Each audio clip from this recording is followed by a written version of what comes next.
Time to do some exam prep, get prepared for the real estate state exam, and got a lot of requests to do some practice questions dealing with contract because contracts is a pretty significant portion of the state exam. Very high percentage of the questions will be coming from this subject, contracts. So we got a few questions we're going to practice with and see how we do. And we start out, what is required for a contract to be valid? Remember, there are 4 essential elements for a valid contract. A says only offer and acceptance. Well, we know that can't be right because there's 4. B, got to have an offer, acceptance, and legal consideration. Doesn't sound like 4. C, legal consideration and competent parties. Don't think that's all of them. D, offer and acceptance, legal consideration, competent parties, and legal purpose. Well, first of all, D's the only one that's got 4 answers there, and all 4 of them are right. So the right answer is D. You got to have an offer and acceptance. Obviously, there's no contract without that. Legal consideration, remember that's the price paid, but remember this, consideration can be considered valuable or invaluable. Valuable being the price paid, whatever they're going to offer to pay for the property, or invaluable, which means it would have to state for love and affection. Okay. Obviously, the parties have to be competent, and whatever you're agreeing to has to be legal. Those are the essential elements to have a valid contract. Next question. Which contract has no legal effect or consequence? We all think that's pretty easy right there. Y'all, hopefully you said void. Void contract basically means it never even existed. Once it's void, it never even existed. So there's no way you can come back and try to make some legal claim on something that never even existed. That's what a void contract is. Which of the following describes a bilateral contract? There are different types of contracts. Obviously, they're asking about bilateral here. Sometimes you may have a unilateral, but how many is bi? 2. So we know if it's a bilateral contract, we're dealing with 2 people or 2 parties. So let's see. A contract in which one party promises to pay for a performance. B, a contract in which both parties exchange promises. I'm liking that. A contract that is voidable by either party, and a contract that involves only implied terms. No, I think B is the right answer. Bilateral contract just means you have 2 parties that are promising to do something. One party's promising to buy, the other party promises to sell, right? At least in real estate. So that would be a bilateral contract.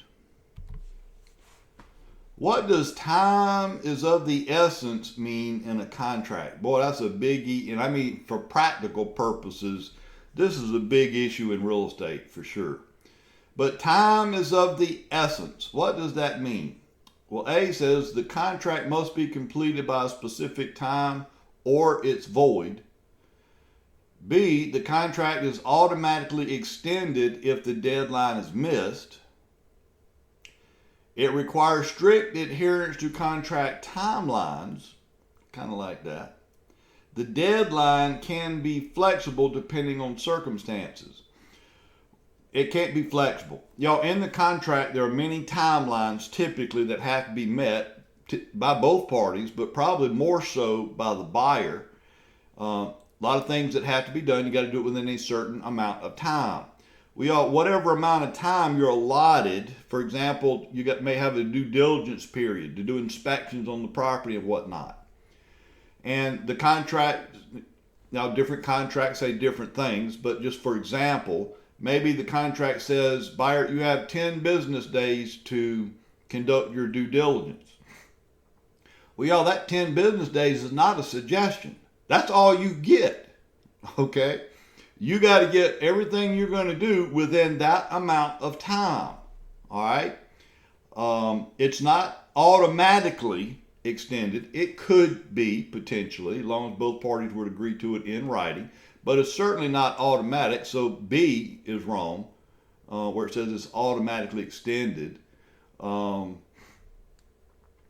says it must be completed by a specific time before the contract is void. Well, that's not necessarily true because it could be extended. It's just not automatic. You'd have to, again, extend in writing. And the D, deadline is flexible. We just talked about that. It's not. Whatever it says in the contract, that's what you're bound to, and that's what you got to do.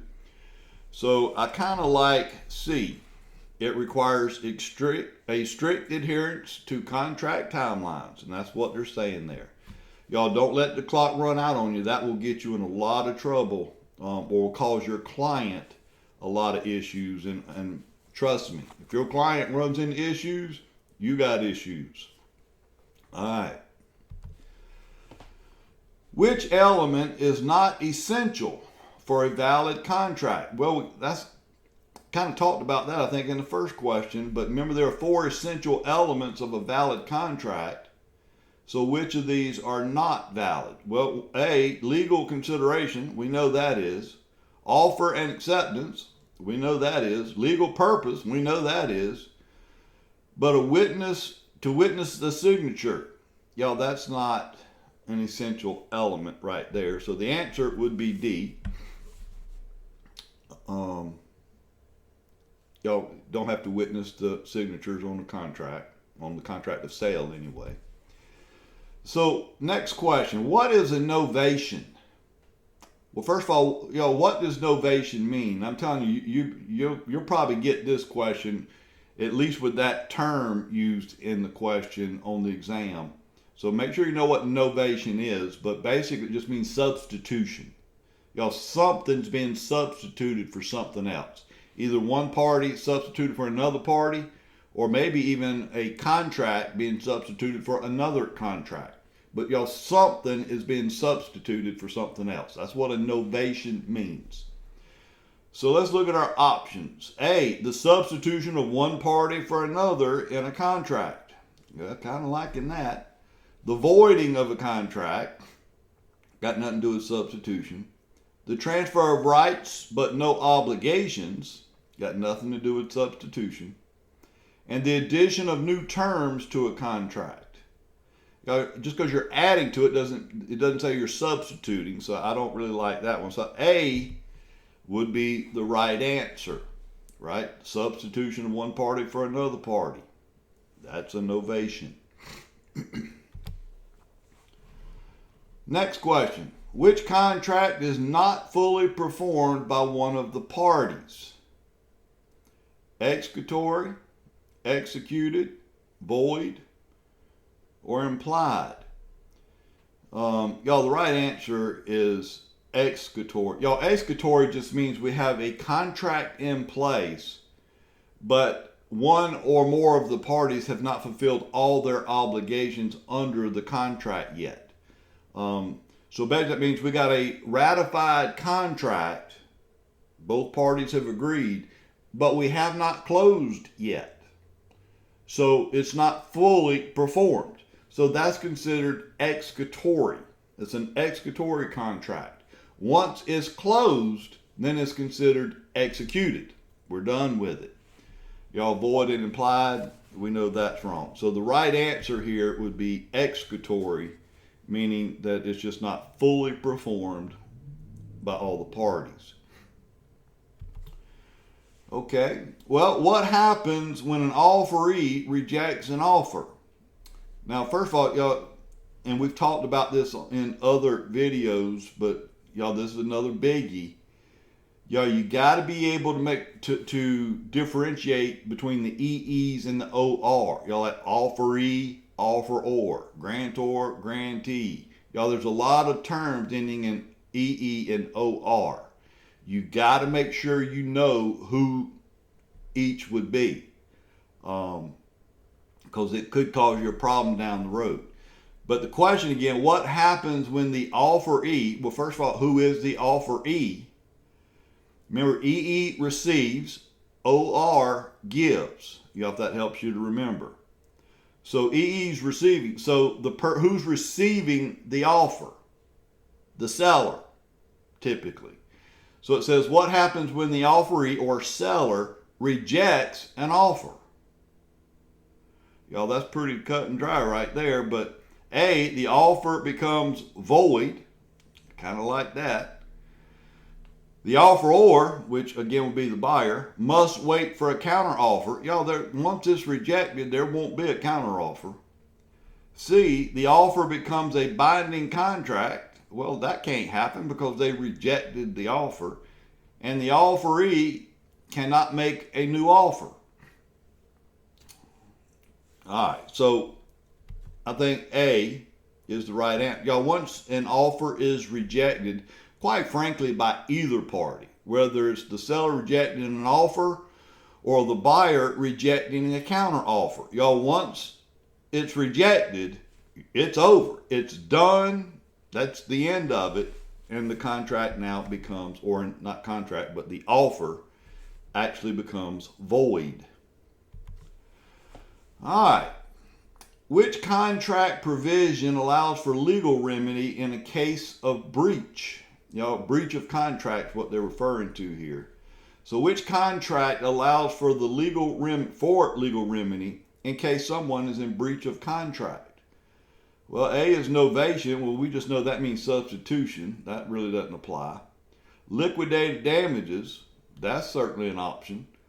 Voidability, no. Right of first refusal, no. Y'all, the only provision here in this option that would allow you to take legal action or legal remedy is to file for liquidated damages, right? So the right answer would be B, liquidated damages.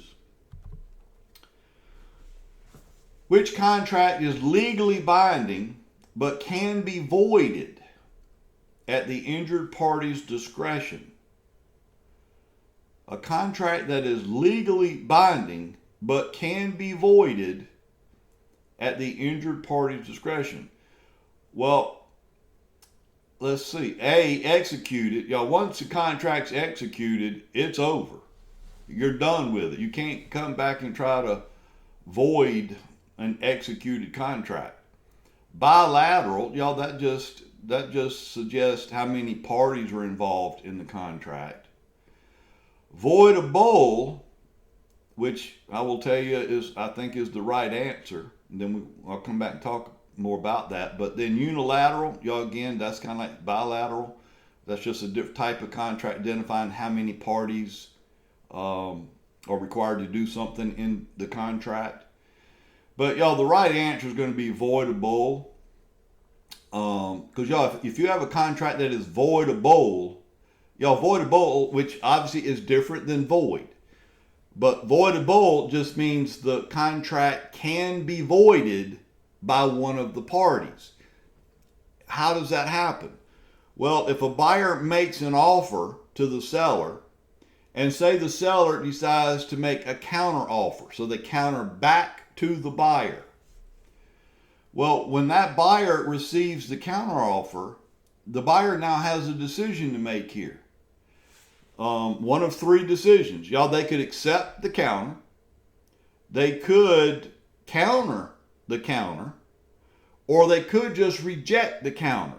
But one of those three things will have to happen by the buyer. But while the buyer, in this example, while the buyer is trying to determine which of the three options they're going to do, the contract as it sits is considered voidable because it could be voided by the buyer.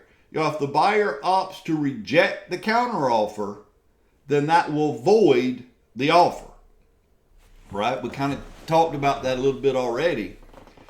But that's a big deal in the actual practice of real estate. And I will tell you, anytime a party makes a counter offer, whether it be the buyer or the seller, I think you better make sure your client understands. Obviously, if you want to counter, that is your prerogative. You have every right to do it. I just want you to understand, if you make the counter, that renders the offer now voidable by the other party. Meaning they could reject the counter and you're done. I've had clients want to come back to me and say, well, let's just see if they'll go to this price. And if they say no, then I'll be willing to sell it for the price they've already offered. You can't do that. If they say no, which means they've rejected your counter, there is no more offer. You can't come back later and say, oh, but I was just kidding. We'll accept your first offer. You can't accept something that no longer exists. Remember, once it's void, it's like it never even existed. So just understand what you're doing when you make a counter offer. You're rendering the entire offer or contract voidable by the other party. Voidable meaning that party has the right to void the offer at that point. Okay. So voidable is the right answer.